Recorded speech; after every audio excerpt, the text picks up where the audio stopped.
আব্বা কি হয়েছে, কান্দতেছো কে? টাকা পয়সা যা ছিল সব তো দোকান বাকি দিয়া লাইছে। আমার তো বয়স হয়ে গেছে, আগের মতন তো আর কাম করতারি না। কাল কইলে ঈদ, তোর ছোট ভাই কইতাছে গরু গোস খাইতো, আমি কইতে গাই না দিমু, এটা মনে করে আমি কান্দতেছি। আব্বা আমি তো কইছিলাম কোনো একটা কাজ করি, কিন্তু তুমি তো কইলা তুই পড়ালে। আত্মীয় স্বজন তো আবার আমাদের দেখতে পারে না, যদি হেরাও দেখতে পারতো তাহলে তো ছোট বেটার লিগে কটা গোস্ত চাই আনতে পারত। আসলে কি আব্বা, মধ্যবিত্তের ঘরে জন্মাইছি তো, যদি গরিব হয়ে জন্মাইতাম, আসলে আব্বা মধ্যবিত্ত হয়ে জন্মাইছি তো, যদি গরিব হয়ে জন্মাইতাম তাহলে পাইতে হইলেও দুটা মাংস লইতে পারত। তো ঠিকই কইছে বাপ, মধ্যবর্তী পরিস্থিতি কে ঠিকই গেছে, না পারি কইতে না পারি সইতে।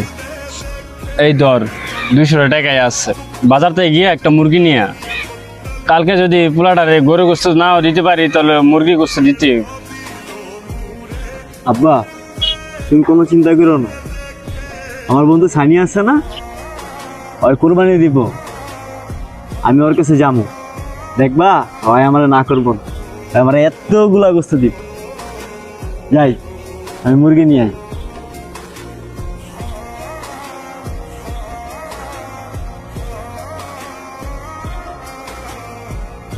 সানি, কে ভাই তুমি?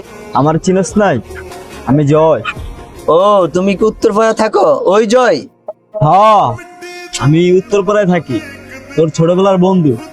এতক্ষণে চিনছি, তুই মিলন কাকার পোলা না? তো কি খবর তোর? আলহামদুলিল্লাহ ভালোই, অনেকদিন পরে তোর লাগে দেখা হইলো, নিজের কাছে অনেক শান্তি লাগবে। হইছে, কি কারণ আইছো সেটা বল।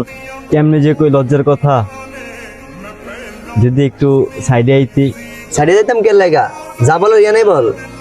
তোরা তো নিজের অনেক বড় একটা গরু কোরবানিতে আছিস, গরিব মানুষরে দিবি, এখন আমার কয়েক টুকরা গোস্ত দিস, আমার লেগে না, আমার ছোট ভাইদের লেগে।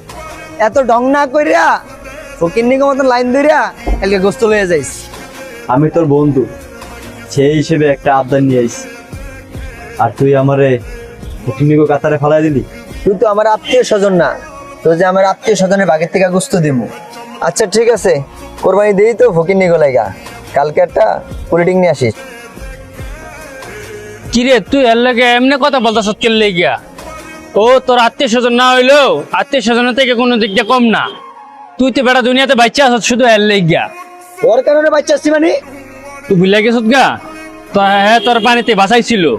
আর বলবি তো তোরা তো বড় লোক মানুষ, বড় লোক কোনোদিন অতীত মনে রাখে না। হ্যাঁ, আমার ছোটবেলা পানি থেকে বাঁচাছে দেখা তুই আমার এতরি কথা শুনাইলি। তুই 1 ঘন্টা পরে আমার বাসায় আইবি, তোর ঋণ শোধ করে দেবো। আমি তো তোর টাকার লেগে বাঁচাইনি, কিন্তু বাঁচাইছি আমার বন্ধুরে। তোর টাকা পয়সা আছে, তুই অহংকার দেখাইতে পার, আমার টাকা পয়সাও নাই, আমার অহংকারও নেই। থাক চলে গেলাম। খারা কই যাস? আমগো তো আর কোরবানিতে গরু কেনার সামর্থ্য নাই। আব্বা 200 টাকা দিছিল বাজার থেকে একটা মুরগি কিনে নিয়ে, আমগো যে সামর্থ্য নাই এটা আমি বুঝলে কি, আমার ছোট ভাই তো বুঝেন, এই জন্য বাজারে যেতেছি একটা মুরগি কেনার জন্য। এই কোরবানির দিন যদি মুরগি খাস তাহলে আমার গরু খাইবো কেডা? মানে মানে কিছু না, কালকে একলগে নামাজ পড়বো, একলগে গরু কাটবো, একলগে গোস্ত খামো, সারাদিন 2 বন্ধু একলগে কাটামো।